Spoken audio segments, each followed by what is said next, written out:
Good morning everyone. आप सभी का मैं वेलकम करती हूँ अपने यूट्यूब चैनल में। आज हम लोग आईपीसी का सेक्शन 376C पढ़ने वाले हैं। ये क्या कहता है ये जानेंगे बाद में। पहले हम ये जान लेते हैं कि इस सेक्शन में कौन से ईयर में और कब अमेंडमेंट हुआ था। तो क्रिमिनल अमेंडमेंट 2013 से इसमें बदलाव हुए और इसको बदलाव करने के बाद 2013 में ही 3 फरवरी 2013 को इसको लागू कर दिया गया। प्री और मेंस दोनों पॉइंट ऑफ व्यू से ये अमेंडमेंट और उसका ईयर इम्पोर्टेंट है, आपको हर हाल में याद रखना है। अब हम लोग आते हैं इस सेक्शन में। इस सेक्शन में उन व्यक्तियों के बारे में बात की गई है जो किसी महिला को अपने कंट्रोल में, अपनी ऑथोरिटी में, अपनी गार्जियनशिप में रखते हैं और उससे उनके साथ में उसका विश्वास वाला संबंध होता है। उस विश्वास का दुरुपयोग करते हुए उस महिला के साथ में वो सेक्सुअल इंटरकोर्स करते हैं, उसे मजबूर करते हैं कि वो अपनी सहमति दे। उससे संबंधित इस धारा में प्रावधान और उसके लिए सजा बताई गई है। अब यहाँ पर आपको ये ध्यान में रखना है कि यहाँ पे बलात्कार शब्द का इस्तेमाल नहीं किया गया है। तो बलात्कार और यानी कि रेप और सेक्सुअल इंटरकोर्स के बीच में एक छोटा सा फर्क है, वो है कंसेंट का। कि जब कोई महिला किसी इस तरह के कामों के लिए अपनी सहमति देती है तो वो सेक्सुअल इंटरकोर्स है, और जब सहमति नहीं देती है तो वही चीज रेप में बदल जाती है। तो यहाँ पर मैथुन शब्द का इस्तेमाल किया गया है, सेक्सुअल इंटरकोर्स शब्द का इस्तेमाल किया गया है। तो यहाँ पर चूंकि महिला अपनी सहमति दे रही है तो ये रेप नहीं है, यानी बलात्कार की श्रेणी में नहीं आने वाला अपराध है। लेकिन इस तरह की जो सहमति ली जाती है, किसी महिला के साथ में जबरदस्ती उसको मजबूर किया जाता है कि वो इस काम के लिए अपनी सहमति दे, उसको मजबूर किया जाता है, तो ये भी यहाँ पर अपराध ही बताया गया। इस तरह की सहमति तो होती नहीं है। अगर आप देखें, आप ध्यान दें तो आपको भी यही फील होगा। अब हम स्टार्ट करते हैं सेक्शंस क्या कहते हैं। सेक्शन क्या कहता है, तो ये जो सेक्शन है वो कहता है कि जब कोई व्यक्ति जिसका संबंध किसी महिला के साथ में विश्वास वाला है और वो महिला उस व्यक्ति की ऑथोरिटी में है, तो ये दोनों ही पॉइंट आपको याद रखने हैं कि विश्वास वाला संबंध और उसके बाद ऑथोरिटी यानी प्राधिकार।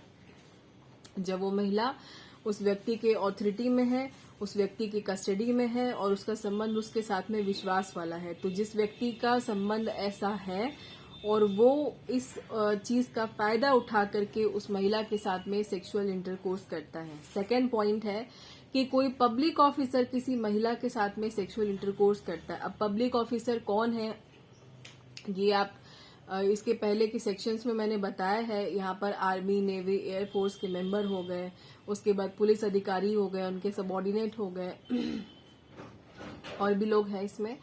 तो आप पिछले सेक्शन में, अगर आप मेरा वीडियो अभी तक आपने नहीं देखा है, 375 और 376 की जो स्टार्टिंग के हैं वो आप देख सकते हैं जाकर के मेरे प्लेलिस्ट में।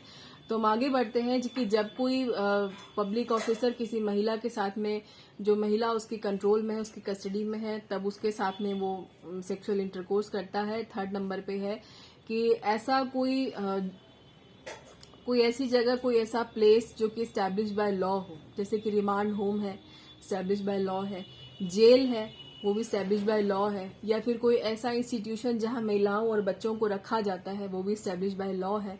और इस तरह की जगह पर जहां महिलाएं रहती है, वहां का कोई मैनेजमेंट, वहां का स्टाफ, वहां का जेल का सुपरिटेंडेंट उस महिला के साथ में सेक्सुअल इंटरकोर्स करता है कि जब उस महिला का संबंध उसके साथ में विश्वास वाला है, या उसका वो गार्जियन है, या वो उसकी कस्टडी में है।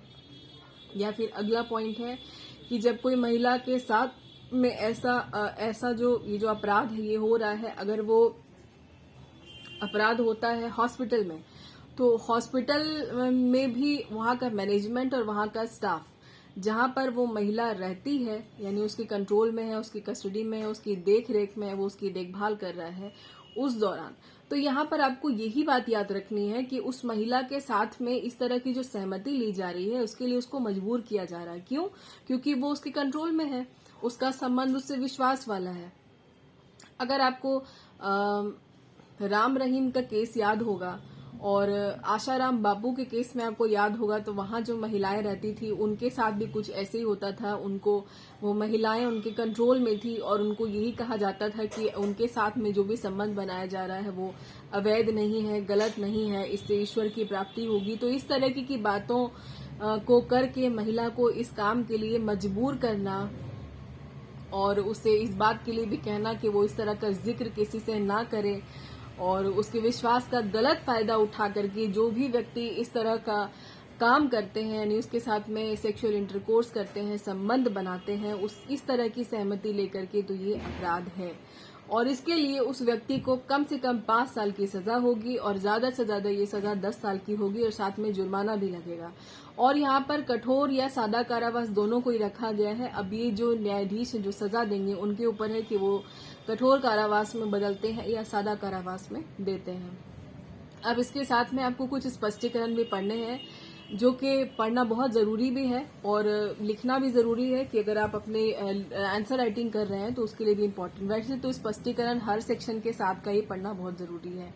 तो इसका जो स्पष्टीकरण है, सबसे पहला नंबर वो ये कहता है कि यहाँ मैथुन शब्द का मतलब वही है जो कि आपने 375 के खंड क से लेकर के घ तक के में पढ़ा है, वही चीज यहाँ पे मैथुन है। उसके बाद सेक्शन 375 का जो स्पष्टीकरण 1 है वो कहता है, वो यहाँ पर वही मतलब आपको समझना है, लेकिन मैं आपको बता रही हूँ कि उसमें इसका मतलब है कि वहां पर ये कहा गया है कि स्त्री की जो योनि होती है, यानी वेजिना के अलावा और कौन सा उसका ऐसा पार्ट है जो कि जिसको वेजिना ही माना गया है, कि अगर कोई व्यक्ति इस तरह के डिफेंस में अपने इस्तेमाल करे कि उसने उस महिला की इंटरकोर्स उसके वेजिना में नहीं किया था, तो यहाँ पर जिस भी जगह पर किया होगा उसको भी योनि ही माना गया है। 375 के स्पष्टीकरण में आप देख सकते हैं जाकर के स्पष्टीकरण 1 में। इसका 3rd नंबर स्पष्टीकरण कहता है कि यहाँ पर कंट्रोल में वैसे व्यक्ति की बात की जा रही है जो कि जेल का जैसे सुपरिटेंडेंट है, रिमांड होम का कोई ऑफिसर है जिसके पास में उस जगह का कंट्रोल है, महिला उसके कंट्रोल में है, या फिर उसने कोई वैसा पद या पोस्ट धारण किए हुए है जिसकी वजह से सारी जो है जिम्मेदारी और उस महिला की सारी देख रेख उसके पास में है। और महिलाओं और बच्चों की संस्था का यहाँ वही मतलब है, जैसे कि आप एनजीओ ले सकते हैं और बहुत सारी संस्था है इस तरह की जहाँ पर कोई व्यक्ति अच्छे पोस्ट पर है और उस पोस्ट पे होने के बावजूद वो उस महिला के साथ में ऐसा अपराध करता है, तो उन व्यक्तियों की यहाँ पे चर्चा की गई है। इसके बाद इसका लास्ट जो स्पष्टीकरण कहता है कि अस्पताल और स्त्री और बच्चों की जो संस्था का वहां पे वही मतलब है जो हम लोग सेक्शन 376 के उपधारा 2 के स्पष्टीकरण में पढ़ते हैं। यही था इस सेक्शन की मोटा मोटी बात जो मैंने आपको बताई। आप इस सेक्शन को अपने से भी पढ़िएगा और मेरा लेक्चर पूरा सुनिएगा, तभी आपको बहुत अच्छे से ये सेक्शन क्लियर हो जाएगा। उम्मीद करती हूँ कि आपको आज का मेरा सेक्शन पसंद आया होगा। अगर वाकई में आया है तो आप मेरे वीडियो को लाइक कर दें और नहीं पसंद आया तो अनलाइक कर दें। और कोई भी बात हो तो आप कमेंट सेक्शन में मेरे से पूछ सकते हैं। और अगर अभी तक आप मेरे सब्सक्राइबर नहीं बने हैं और आप सोच रहे हैं कि अभी तो ये नई ही यूट्यूबर बनी है, इसको सब्सक्राइब करके क्या फायदा, तो आप गलत सोच रहे हैं, क्योंकि मुझे यकीन है कि मैं आप लोगों को समझाने में बहुत अच्छे से कामयाब हो रही हूँ। और इसका अंदाजा आप लोग इसी बात से लगा सकते हैं कि आप मेरे एक एक वीडियोस पे देख सकते हैं कि कितने अच्छे व्यूज मुझे मिलते हैं। इसका मतलब कि लोग मुझे देख रहे हैं, तो आप आसानी से मेरे चैनल को सब्सक्राइब कर सकते हैं, कोई बड़ी बात नहीं है। और अगर आपको मेरी पढ़ाई पसंद नहीं आती है तो कोई बात नहीं, आप सब्सक्राइब ना कीजिए, लेकिन जिन्होंने भी अभी तक मेरी वीडियोस को देखा है उन सबको thank you so much. Subscribe करने के लिए भी थैंक यू। अगर सब्सक्राइब नहीं किया है तो कर लीजिए और बेल आइकन भी प्रेस कर दीजिए। मिलूंगी मैं आपसे अगले सेक्शन और अगले वीडियो के साथ में। तब तक के लिए मन लगा के पढ़िए और अपना ध्यान रखिए।